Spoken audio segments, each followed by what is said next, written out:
Welcome everyone to another version of our Digital Ignatian Conversations. I'm joined again by Mr. Christian Astran of the Theology and Campus Ministry Departments.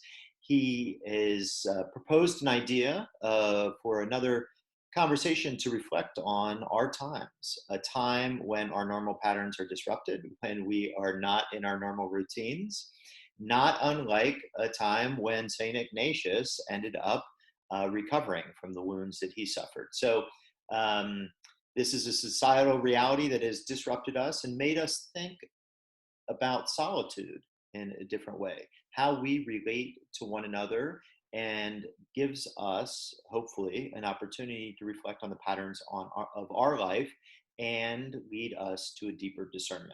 So Christian, I'll let you say a little bit more about what prompted this idea, or say more about the idea itself. Yeah, so recently one of the reflections I've been doing is just reading back through A Pilgrim's Journey. As I really felt like I've had some time to do my own sense of interior reflection, and also just spend some more time to pay attention to, I think, the basics of Ignatian pedagogy. And so for me, I just wanted to start with the source material itself, which is Ignatius's own autobiography. In the last couple days, I have finished reading through all of The Pilgrim's Journey, but I still keep coming back to the idea of, in our last conversation, we talked about daydreaming. And I really wanted, in my own reflections, to get to the root cause of what allowed Ignatius to daydream in the first place. And really what I kept coming back to was that after Pamplona, after the cannonball, after he chose to have elective surgery at Loyola, he had months of solitude. I mean, essentially, it was a self-imposed solitude, which is, I think, a little different than our current context. But he had solitude nonetheless, and it was that solitude in that space of being taken out of his previous life, of his previous everyday routine, and having to be confined to one space with really only so many things to access before he got bored, that he was able to dream and really engage in the beginnings, I would say, of his discernment process. And I think, to me, that just realizing that solitude was at the core of that process for him, and that a lot of us are in that same kind of present environment right now. Because I think in reality, for a lot of people, you can only watch so much Netflix before your eyes don't want to look at a screen anymore. Yeah. No, it's a great topic, a timely topic of this reality that in this age of coronavirus, COVID-19, where we're separated from one another, we're in a forced solitude. And then, though, we still have choices about how we'll spend our time, right? And I think maybe now more than ever, people are confronted with exactly what you're talking about. The normal routines that we use to distract ourselves might not have the same appeal as they normally do. And it's an invitation, I think, hopefully, not just to boredom, but rather to a deeper exploration. In some ways, it could be very similar, as you point out, to the situation of St. Ignatius. So after he was injured in battle and recovering there at the Loyola family home, Fort Tower, he didn't find as much satisfaction with the things that normally gave him pleasure. In that case, it was the reading of the lives of the knights and the romances of the day, perhaps in some ways equivalent to our contemporary use of Netflix or other things, right? These are things that usually provide a nice distraction, can provide new information, open up new worlds. There can be a lot of value to that.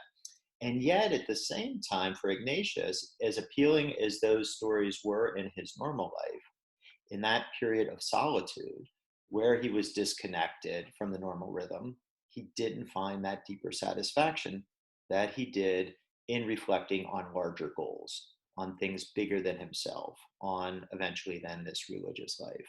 So it's I think a great example is we're in this space where we're saying, hey, some of these things that I do normally aren't giving me the same satisfaction.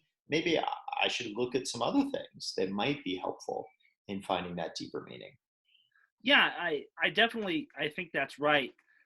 You know, as someone where both of us do a lot of retreat ministry in our everyday life, um, you know, I'm struck by the fact that I get to choose to go on retreat and I get to step away from the world. And now those are the highlights of my year every year, right? When I enter into spaces of solitude and reflection, um, and I get a chance to reflect on where my life is going and how I'm doing interiorly.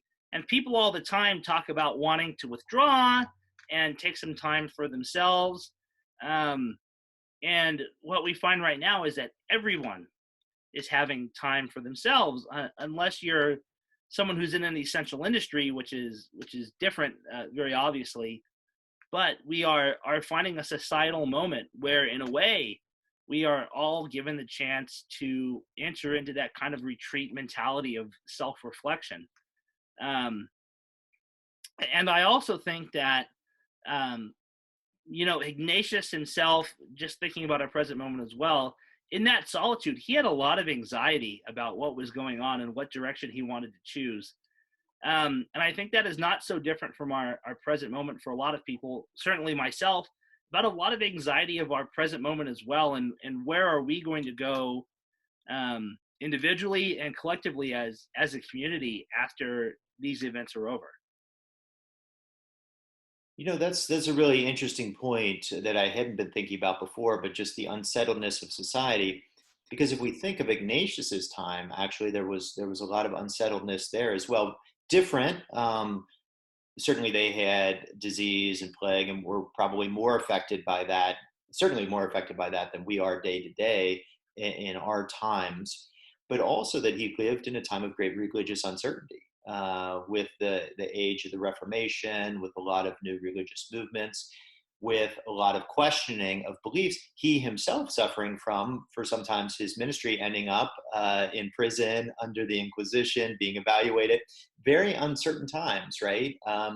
Which can lead to parallel in different ways, but at least to a sense of uncertainty in our times. I think as we think about that, and think about, as you were pointing out, we are in ministries where we do that kind of work a lot, but many people aren't. They're not familiar with this time or with this routine.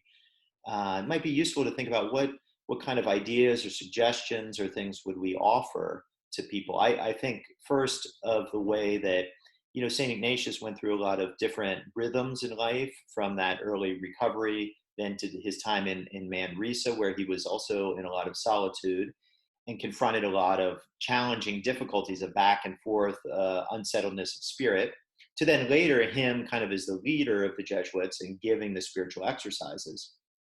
And one of the things I think about, if we look at his life and history, is the way that he was able to use structure and guidance in a way that was both helpful to giving a form to prayer, to solitude, and yet also a great openness to what might come.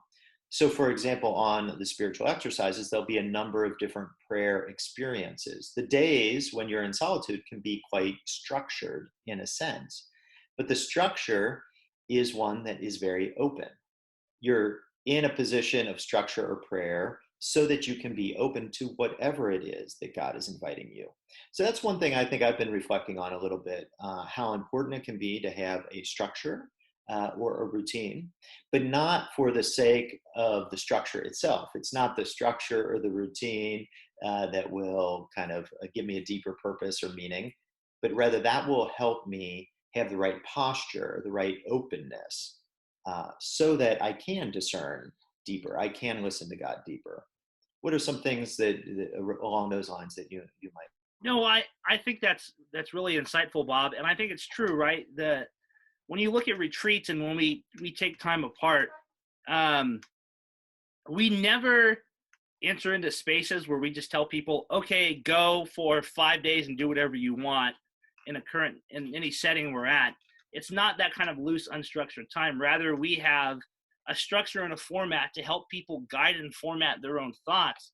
And so while, you know, the freedom is there for people to develop their own thoughts and reflections, and certainly that's encouraged in those times, the structure itself is used to help move people through different movements of discernment and reflection. Um, Absolutely. And I think that's important too when we look at the spiritual exercises in Ignatius, is that he develops through his own wandering, really without structure, he pulls a structure out of that to help others. I think in many ways avoid some of those stumbles that he found, because really the spiritual exercises, when I'm looking at the Pilgrim's Journey, it comes from him taking notes of his own spiritual movements in his notebook. Um, and really the structure that we're talking about is one that's drawn from the practical experiences of Ignatius himself. And so it's a method that comes out of praxis in everyday life, rather than a method that's developed, kind of away from the world. I think that's really important to think about, that structure itself is what leads to the interior freedom of the spirit in many ways. I think that's a great point as well that you mentioned about how much it's a practical focus. It's rooted in daily life. If there's a characteristic of Ignatian spirituality, I think that that's one of them. Uh, that it pays attention to our context and our reality, right? And I think that can be one of the values of an approach of Ignatian spirituality in our current context, is that it says, okay, it's not what we should be in an ideal way. It's saying, where are we and what do we need and what will help draw us closer to God? And part of that, then, I think I just highlight is that we're all different, right? That's part of the beauty, too, of paying attention to who we are in our context in the spiritual journey. Some of us are introverts, some of us are extroverts. Some of us need a lot of exercise and activity. Some of us don't, right? Some enjoy reading, some enjoy watching movies. This variety of things to begin then to say, okay, how can I discern? How can I draw closer to God? Isn't just to grab what has worked for other people, but rather to look and say, okay, who am I? And what do I need? And in the process of doing things, are there movements inside? Are there places where I feel a sense of deeper satisfaction and fulfillment than others? And to know that that might not be the same for someone, it won't be the same for someone else. It might not be the same for a good friend, a spouse. They could have different ways of drawing closer to God. Um, but for all of us, there is a way that's accessible, but it comes through paying attention to our context and to our personality. Yeah, and I think that's really true from where my thoughts go, from what we've been talking about, is that context matters is in a retreat setting, right? So when we take students or adults or other faculty, or even myself, um, I really have to reflect on my context and what my context is going to be when I leave that retreat space, when I am entering into those spaces. And I think that's true of where we're at right now. This kind of forced solitude and retreat time for a lot of people is that this isn't, while this is going to take a while now in the moment we're at because of coronavirus, there is an end at some point to all of this is happening. We have to transition back into the contexts that were put on hold, because of this public health crisis. And I think as we are all called to sit here and reflect in this time, it's important not to lose sight of that either. And I think Ignatius knew that as well when he's sitting in, the castle at Loyola, healing up, is that he was dreaming, knowing there was going to be a time when he had to re-enter the world, and he had to choose what that context was going to be. There was always a kind of a line of thought in his reflection, and even in his daydreaming, right, that he was trying to decide what type of context, what type of person am I going to be when this time of solitude is over. And I think that's a great question for kind of all of us to draw into our own sense of reflection as well, is who do I want to be, and in what context do I want to place myself when our time of solitude ends as a Mm. society. No, I think that's a great point to reflect on. The, it, the way that ultimately any spiritual, authentic movement towards God is also movement to other people. It's also a movement out into the world. It's a movement to service, right? Which can take many different forms. But sometimes I think people will they'll get confused about the idea of thinking that spirituality, retreats, or other things is just for them. It can feel like it's just a totally interior thing.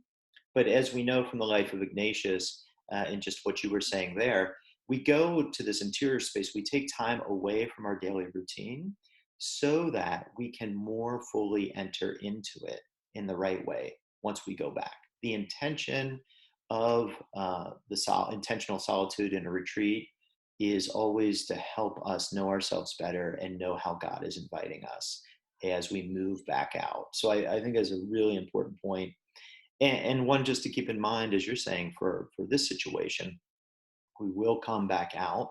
And the question is not just how I spend my days now, but how I'm shaped in this time of solitude so that I can act in the world in a way that's in deeper alignment with what God is inviting me to do. Um, I often will say, I think with people sometimes that one of the hallmarks to know, because people always often wonder, like, well, how do I know if this is God's voice or if this is God's invitation? One of the characteristics, I think, of the way that God invites us is towards greater generosity. If the things that you feel you're drawn to are ones that are moving you towards a greater generosity, that's often a characteristic that, okay, there's something of God in this. It's not the only factor. It's not the only thing. We're not just asked to do more and more and more. That's not uh, either the way it works. But to notice as we look back over our reflections and our thoughts about what we're called to do and how we're called to live our lives, is in that a openness to greater generosity. And generosity can be expressed in many different forms. Often sometimes we'll think of it just as like heroic service to others, which is certainly one of the ways, and we're seeing many great examples of that right now. But that generosity we could be invited to could be simply how we relate to our family members, how we relate to those that are immediately around us. That also can be a type of generosity. So looking to that, how are we called to be back out in the world and with others is a really important part of any intentional spiritual experience of solitude. No, I think that's right. That our reflection always has to be recognizing that even though we're in solitude individually, we exist in community, and that's a fundamental part of really, if you look at that Jesuits when they go through the spiritual exercises of understanding that they always are going back to live in community, even if they're retreating and taking that time of solitude individually, is that they always have to be mindful of their context. And I think that's so important for us and for myself right now. I know at the end of this, I'm still doing ministry while we're in coronavirus. I think we're both doing ministry actively, certainly through video production, making things like this. But I think it's a really helpful time to think about and dream about the communities that we're going back to, and taking time to say, what kind of impact and change do we want to make that we may not have been able to envision before because we were so stuck in the moment of doing the work itself. And I think that's an important part, is to realize that we may all have the opportunity to really make some big changes and improvements. And I think to go from many of those things that we always say are aspirations for all of us, and really discern if that's the way that our organization or our community, as we're a part of it, is called to move in the right direction anyway. And I think that's a really important part of solitude, is to look forward and say, is this something that does, I think you said generosity, is this something that brings out all the generosity and all the life-affirming qualities of consolation in our community? And is that a direction that we really want to pursue as a whole, and for myself individually as well? As we think about this time and kind of this idea of, well, how can we use this time of solitude to uh, for this purpose, for discernment? I think it's really helpful to look at that example of Saint Ignatius that you were mentioning, at the very beginning, and say it could be a time to imagine new possibilities, right? One of the gifts of this time is it's that it is a possibility. We're forced to imagine new realities. We're in a different reality than we would have ever imagined uh, in many respects, right? But if we're seeking intentionally other ways to use the solitude, we could, following the example of Saint Ignatius, look to stories of deeper meaning. That could be things like, in the case of him, of reading religious, spiritual stuff. For him, it was Life of Christ, Life of Saints. But there's also so many wonderful resources online in terms of videos. Whether things that people are just putting together on YouTube, digital examines, to very um, professional productions that would be accessible. And then the other is just so that's feeding with kind of things that help enrich our imagination. The other, of course, is the ability to enjoy nature as we're able. The simple recognition of the beauty of God's creation, and the fact that in any simple scene, even in the city, the trees, the flowers, the beauty of even one that opens up and points to the creative grace of God. And then just another piece is just simply being in the solitude, simply allowing yourself to be is a powerful opportunity, even if it's as simple as a minute, 2 minutes, right? And how that can help center and ground us. We know that many of us will experience it. We might practice it, but now if we're looking to things, how can I use this time um, for solitude, for deeper discernment? Those would be some of the things that I might suggest that people look to, not in a heavy way, not in a sense of obligation or duty, but as an invitation to say that there is, I think, a natural desire to go deeper, and there are resources there for us to choose. I certainly think so. Yeah, and I think it's important to realize that we're both talking about Ignatius and his story because I think that's kind of the root of our own personal formation. Um, but I think that one of the beauties of the structure of Ignatian spirituality is that you should look to your own context for those stories as well. So it doesn't necessarily have to be the lives of Jesuits or people from the Jesuit community itself that brings about that sense into to use another Jesuit term, the magis of the more, not meaning to do more, but to go deeper, to delve into that deeper sense of understanding. And I think it is important to just realize that in your own context, there's probably stories of colleagues or friends or people or family members that you might really want to take the time to reflect on, think about, and see for yourself, just in your own context, where is a way that I can take that next step into a new reality, or to dream that new dream of something that's more life affirming and life giving than where you were before all of this started. Absolutely. I'll mention what I think, in our earlier conversation, we pointed to daydreams, and the way that even something as simple as daydreams can help us imagine a different future. And then I had a conversation with Doug Brown on poetry, poetry and discernment, and the ways that things like poetry, novels, literature, the creative process, art, are all other great avenues in.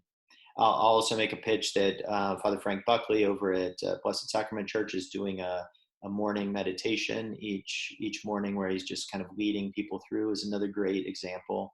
And one of the things I think that we're seeing at this time is how much these resources are being put online and are accessible to so many others. So every day there's wonderful things happening in terms of meditation and other stuff, but they have never been as accessible as they are now. So I think just that additional encouragement to continue to look for those. Any other thoughts anything else you were thinking about? No, I think that's a good plug. People use the time in solitude to listen to other stories and let that influence you and your willingness to dream a new dream, and Yeah. to let solitude do its work. Don't try and fill the space, but let the space speak for itself, I think, is my final thought.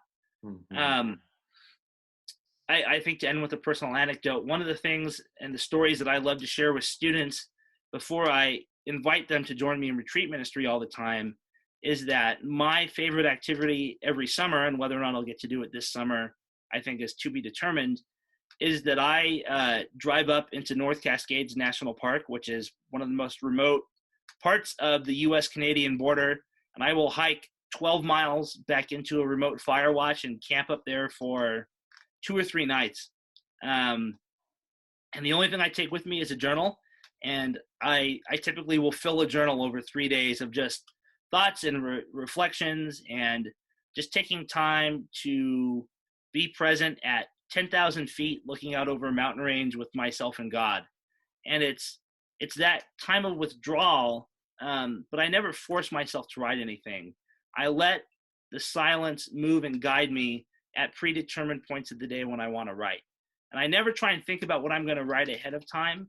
I just hold on to whatever thought that I'm having in the solitude, and I run with that. And so that in times of solitude, don't be afraid to go where the moment takes you. Because if you try and control the thoughts and reflections, you might be preventing the most life affirming part of yourself from emerging from the masks that you wear in everyday life. Mhm. Well, I think it's a great example of just how we can both create the space and then listen, right? So now that we can be intentionally, whether it's out in nature in a beautiful spot like that, or we're at home and just in a place where we're able to be alone and quiet, a little walk around the neighborhood, that we put ourselves in the place, in the posture, so that we can be open to hear. And when we're in that place, that we should listen. We should allow ourselves to be as open as possible to whatever comes, and to make note of it, as you say, because in that we can find God's voice. God, who is, we believe, always speaking to us, inviting us, knowing that in those deeper desires, as we hear them, we're being invited to a deeper life. I'll make a pitch here at the end too, that I think related to all of this sense of solitude is that even though sometimes we're out of our normal routine, we're alone in many ways, uh, more than we are normally, we're also still with people. And whether it's virtually like this or just in the connections of what we do. And so I also did a little conversation with some other colleagues from Loyola, Doug Brown, Caitlin Pardo, and Mara Balthasar, which will be upcoming, is another form of conversation where we are examining the concept of for and with, and what it means to be both for and with people and others in this time of isolation, of solitude. So keep an eye out for that as well. Christian, thank you as always for joining me. It's been great to be with you, and look forward to future conversations. Absolutely.